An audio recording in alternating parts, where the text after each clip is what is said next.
ఆలోచన. కోటి సంతకాల సేకరణకి రచ్చబండకి 3 గ్రామాలు చేయాలని చెప్పేసి మేము 3 days బ్యాకే ఎస్ఐ గారికి చెప్పడం కూడా జరిగింది.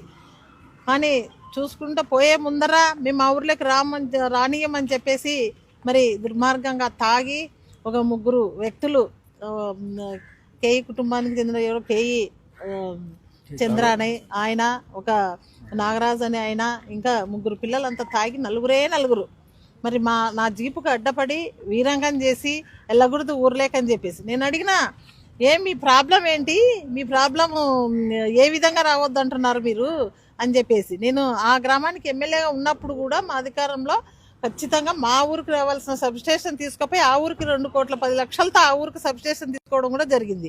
ఎంత మేలు చేశాను ఆ గ్రామానికి. ఎప్పుడు కూడా ఈరోజు కొత్తగా ఆ ఊరికి వెళ్తాలే నేను. ఎప్పుడు కూడా పెళ్ళిళ్ళకి కానీ దేవర్లకు కానీ చిన్న విషయానికి కానీ ఆ ఊరికి వెళ్ళి మేమంతా కూడా తిరిగి గతంలో కానీ ఇప్పుడు కానీ చాలాసార్లు పోయిన సందర్భాలు ఉన్నాయి. ఈరోజు వాంటెడ్గా ఈరోజు ఈ టీడీపీ చేస్తున్న అన్నీ కూడా అరాచకాలు, ఈ మెడికల్ కాలేజీల పైన ఇవన్నీ కూడా ప్రజలకు అందుతాయి, ప్రజలకు చెప్తామని చెప్పేసి ఒక ఇంటెన్షన్తో ఈరోజు మీరు మమ్మల్ని అడ్డుకొని ఒక మహిళ ఫార్మర్ శాసనసభ్యురాలు అనేది చూడకోకుండా ఈరోజు మమ్మల్ని అడ్డుకొని ఈ విధంగా వేరే భాషలతో మాట్లాడి ఈరోజు దాదాపుగా 20 minutes ఈరోజు మా జీపును అడ్డుకొని తర్వాత ఎంపీపీ అయిన మా మరిది గారైన వెంకటరామరెడ్డి గారిని అన్ని అద్దాలు పగలగొట్టి వీరంగం చేశారు. ఈరోజు చెప్పాము ఎస్పీ గారికి, ఒక మహిళను చూడకోకుండా ఈరోజు ఊర్లకు పోతుంటే అడ్డుకోవడం ఏంటన్నా, ఈరోజు ఖచ్చితంగా అలాంటి వాళ్ళ పైన మీరు చర్యలు తీసుకోవాలి. ఎందుకంటే మేము ఇంకా కూడా కొన్ని ప్రోగ్రాంలు చేసేది ఉంది. ఇదే ప్రోగ్రామ్ని November 22 వరకు చేసుకోవాల్సింది. ఇంకా ఈ కాకుండా ఇంకా గ్రామాలు పోతాం. మాకు సుమారుగా 250 గ్రామాలు ఉన్నాయి. అన్ని తిరగాల్సిన పరిస్థితి వస్తుంది. మీరు ఖచ్చితంగా చర్యలు తీసుకోవాలని చెప్పి సానుకూలంగా కూడా ఎస్పీ గారు కూడా చెప్పడం జరిగింది. తర్వాత కూడా ఇలాంటివి జరగకుండా చూసుకుంటామని చెప్పడం కూడా జరిగింది.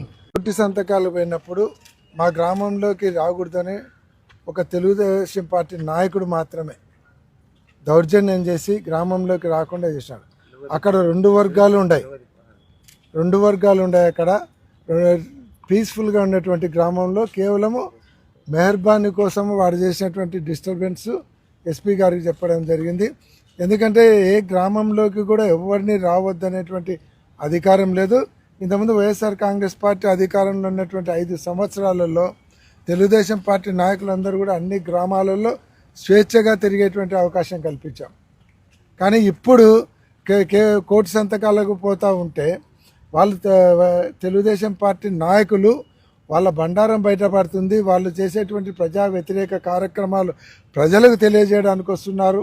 కాబట్టి ఇదంతా వాళ్ళకు వ్యతిరేకత అవుతుంది అనేటువంటి ఒక దుర్మార్గమైనటువంటి చర్యతో దౌర్జన్యం చేస్తున్నారు. ఇంకా రెడ్ బుక్ అవుతున్నారు గ్రామాలలో కూడా.